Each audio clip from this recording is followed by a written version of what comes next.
Hello dear students, I am Dr. Deepti Khare from SIRT College, Bhopal. In my today's class, I am going to explain you one of the important topic of the module 2 from engineering chemistry. तो आज का हमारा topic है caustic embrittlement. Caustic embrittlement word, जैसा कि आपको इस word से ही क्लियर है कि कॉस्टिक एम्ब्रिटलमेंट जो होता है that is caused due to the presence of caustic substance in the water.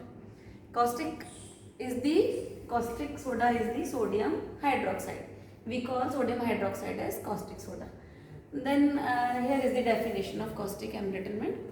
It is the phenomena during which the boiler substance becomes brittle due to the presence of sodium carbonate in the water. अब ये sodium carbonate पानी में आता कैसे है, एक main query ये हो सकती है.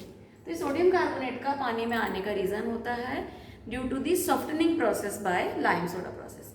जैसा कि आपको पता है कि जब वाटर को लाइम सोडा प्रोसेस से सॉफ्ट किया जाता है तो इस सॉफ्टनिंग प्रोसेस में लाइम और सोडा को वाटर में ऐड करते हैं जिससे कि इम्प्योरिटीज जो हैं वो प्रेसिपिटेट में कन्वर्ट हो जाएं. तो ये जो सोडा होता है sodium carbonate, it reacts with water and forms sodium hydroxide. This sodium hydroxide is caustic soda. This is caustic soda.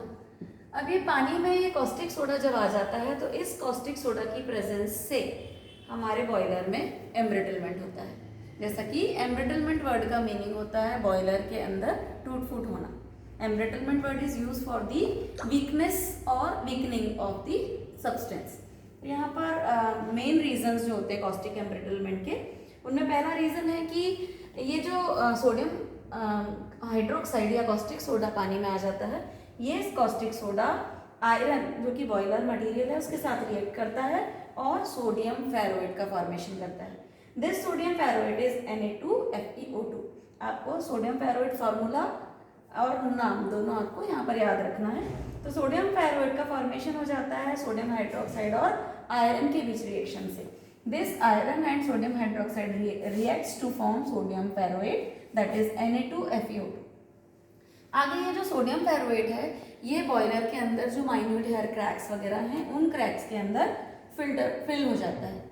ये सोडियम फेरोइड के फॉर्मेशन से जो आगे आने वाला बॉयलर में कोरोजन होता है that is sodium ferroid when reacts with water it forms sodium hydroxide and Fe3O4, मतलब आयरन ऑक्साइड का फॉर्मेशन हो जाता है.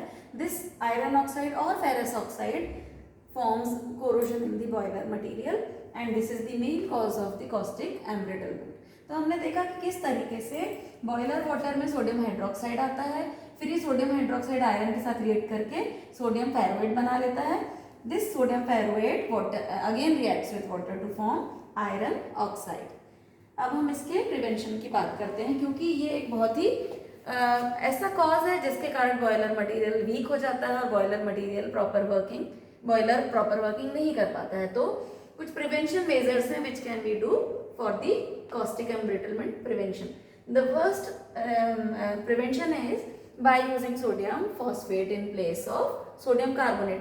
अगर हम शुरुआत में सोडियम कार्बोनेट की जगह सोडियम फॉस्फेट का यूज करेंगे तो सोडियम फॉस्फेट के यूज से हमारा जो सोडियम हाइड्रोक्साइड का फॉर्मेशन है वो स्टॉप हो जाएगा और इससे हम सोडियम हाइड्रोक्साइड के फॉर्मेशन को स्टॉप करके बॉयलर में कॉस्टिक एम्ब्रिटलमेंट रोक सकते हैं. दूसरा, अगर हम बॉयलर के अंदर टेनिन और लिग्निन सब्सटेंसेस को ऐड करें. ये टेनिन और लिग्निन सब्सटेंसेस वो सब्सटेंसेस होते हैं जो कि बॉयलर के अंदर जो भी क्रैक्स होते हैं उन क्रैक्स के अंदर फिल होकर उनको स्मूथ कर देते हैं. तो अगर यहाँ पर स्मूथ हो जाएंगे क्रैक्स तो उनके अंदर बॉयलर के अंदर ये सोडियम हाइड्रोक्साइड कंटेनिंग वाटर की एंट्री बंद हो जाएगी और सोडियम फेरोइड का फॉर्मेशन स्टॉप किया जा सकता है. तीसरा और जो मेन प्रिवेंशन है वो ये है कि अगर हम वाटर जो यूज़ करें that should be completely soft. अगर हम बॉयलर के अंदर कम्प्लीटली सॉफ्ट वाटर यूज़ करते हैं तो भी हम बॉयलर के मटेरियल को ब्रिटल होने से बचा सकते हैं. तो ये आज का टॉपिक था जो कि आपके बॉयलर प्रॉब्लम्स में से एक प्रॉब्लम है और it is very important for your exams.